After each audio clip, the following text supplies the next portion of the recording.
Ladies and gentlemen, welcome to Asian Vision Dialogue. I'm Sreynou, the host of our program. Today, we are going to have a great discussion on the topic related to the political situation in Myanmar with our guest speaker, Dr. Desmond Molloy. He's an independent political and conflict analyst to join our program today. So, greeting, Dr. Desmond. Hello, Sreynou. Thank you very much for having me.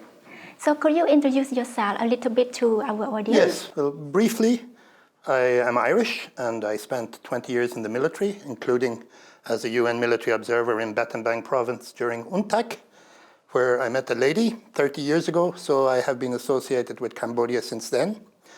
After time with international NGOs across the world and with the UN for 10 years as Chief of Disarmament Programs, DDR, I completed a PhD in Japan and was immediately recruited as the program director for the Nippon Foundation in Myanmar, the first office outside of Japan, where I reported to Yoi Sasagawa-san, the director of the Nippon Foundation, the chairman, and also the special envoy for Japan for reconciliation in Myanmar.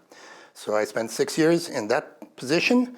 And as I completed that position, I took a job with the Asia Foundation in Myanmar for 1 year. And just before the coup in January of last year, I came home to Cambodia. So I've been here teaching in Pannasastra, International Relations and Political Science, also with the Hiroshima Peace Builders Center in Japan, with Tromsø University in Norway, and also associated with the Center for Peace and Conflict Studies in Siem Reap. But I'm primarily here, I think, because of my understanding of the Myanmar environment. Well, thank you, Dr. Des, for joining us today. And we are so glad to hear your insight and also the assessment around the development of the political situation in Myanmar. So as everyone knows that the 1st February coup d'etat last year, the situation in Myanmar is deeply concerning. And of course, it remains a focus of our attention on the population of the country as well as on the regional stability and peace. So in your opinion, what would be the next solution or next step for Cambodia in the name of the ASEAN chair as well as a neighboring country of Myanmar to deal with the issue? Well, the Prime Minister Hun Sen has already taken initial action with his early visit in January on a state visit. So from a Cambodian perspective, he went himself to visit Min Aung Hlaing and the SAC, the perpetrators of the coup, I would say. And of course, some people were concerned at this independent visit as they felt it might have damaged the centrality of ASEAN consensus. But it seems very clear that Hun Sen traveled in January in order to demonstrate his goodwill, to demonstrate his good offices, and to build trust with the SAC and with Min Aung Hlaing. And despite some controversy, and despite coming back without significant progress, he may have laid the foundations for such trust. On the questions of the threat to ASEAN centrality, I think we have seen from the foreign ministers meeting of last month that ASEAN centrality of consensus is strong. And any misunderstanding as a result of the Prime Minister's visit to Myanmar appear to be resolved now. So from my own perspective, I would understand what Hun Sen did when he visited. It's very much on the style of the Japanese approach that I'm familiar with and that Yoi Sasagawa would have done in going personally to build trust with the protagonists. Now, of course, he did not visit the members of the NUG, who are the shadow government, who are in opposition to the SAC, to Min Aung Hlaing's group. But it seems clear that one government must talk to the de facto authority initially. So I feel that any misunderstanding over that visit is resolved now, and that the ASEAN centrality of consensus is strong. Well, thank you, Dr. Des. So when we talk about ASEAN centrality, we can see that actually when we want to resolve the crisis in Myanmar, we need a unified stance among ASEAN member states. So in this regard, do you think how can ASEAN ensure the mutual trust, mutual respect and understanding to deal with the issue? Well, there has been agreement, and as I said, any misunderstanding that might have existed was first addressed in Hun Sen's letter, I think, of the 2nd of February, where he explained that he was not challenging the centrality of consensus and that he was abiding by it and that he was in an effort to build trust.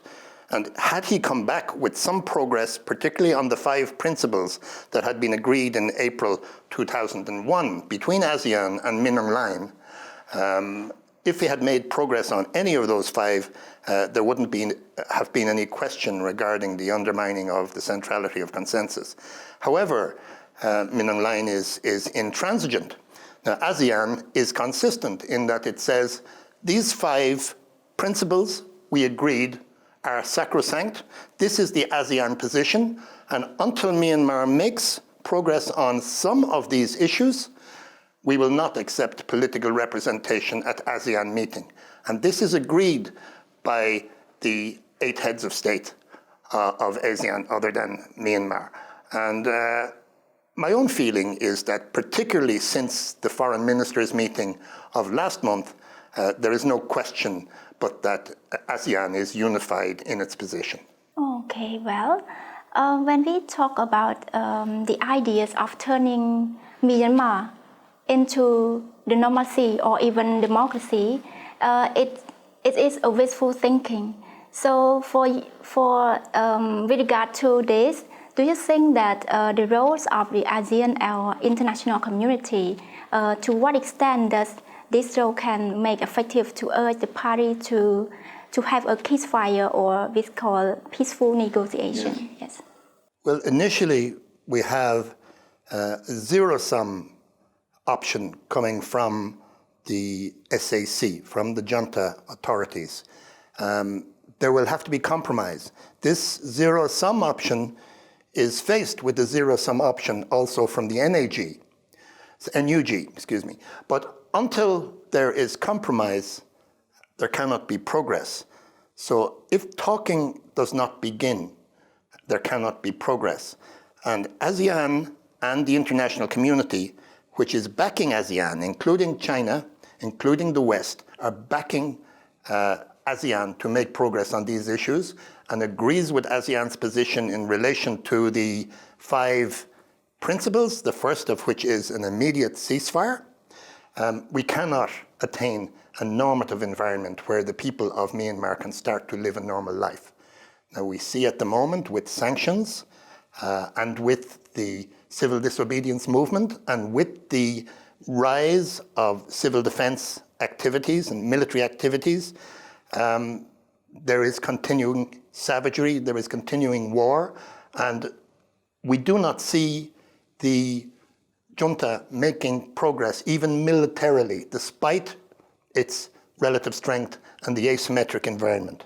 I'm from Ireland, where we're very familiar with guerrilla warfare, and we know that in Northern Ireland, about 300 armed IRA men held 30,000 British troops at bay until there was a stalemate and until there was a treaty.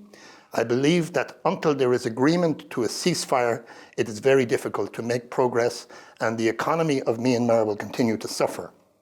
I think what is highly important is that China take a strong position. China, as the great power with influence over the region, must take a position in relation to a normative environment.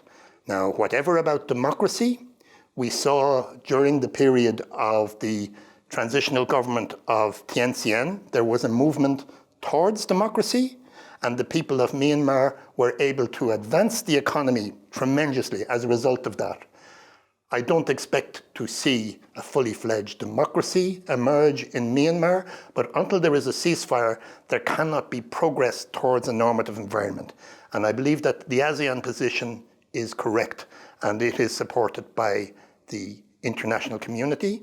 And I think Cambodia has made it clear that it hopes to make progress in the 11 or the 10 and a half months remaining.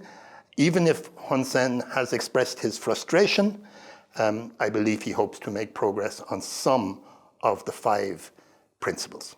Well, thank you, Dr. Des. As for the cross-border issue, when we want to talk about the neighboring country, especially Thailand, so from your perspective, what effect, if any, that the Myanmar crisis affect on its neighbor countries such as Thailand? We're already seeing a significant impact on Thailand, particularly as displaced people within Myanmar, particularly in Kaya State, in Karen State, Cayenne State, as they cross the border into Thailand, they create a refugee crisis that must be addressed by Thailand. There is also the issue in Chin of people escaping into India. And of course, there is the old problem of over 1 million Rohingya refugees who are hosted by Bangladesh. And there will be no resolution to that issue as long as there is ongoing conflict in Myanmar. I think that is one issue. I think the second issue is that humanitarian assistance will be expected to come through Thailand as much contact with the ethnic states has been over the last decades. Humanitarian assistance would be expected to come through Thailand. This will have an impact on Thailand, on India, and then Bangladesh continues to deal with the issue of over 1 million Rohingya refugees. So the conflict has a major impact on the neighbors, and ASEAN will be expected to contribute particularly to the humanitarian effort. And I believe the international community will be ready to come to the assistance of ASEAN in that issue. Thank you, Dr. Des. So I think, do you have any more additional analysis on the development of the Myanmar situation with regard to the economic or humanitarian assistance? Well, we see the economy is tanking. I'm in touch with my friends in Yangon. The situation is very seriously bad. We're seeing increasing food insecurity. This is after 10 years of progress and of the development of a normative environment, of the reduction of poverty. We're seeing a return to major poverty and a major humanitarian crisis, including food, health, shelter, insecurity, is being predicted by the United Nations. And without the change in direction by initially the SAC and Min Aung Hlaing, and then with some absence of intransigence coming from the SAC, the NUG, the government, the shadow government, we are heading for a serious humanitarian problem. So thank you, Dr. Des, for your participation in our program and also the insightful contribution to the program today. Ladies and gentlemen, the Asian Vision Dialogue has now come to an end. Thank you for being with us and see you in the next episode.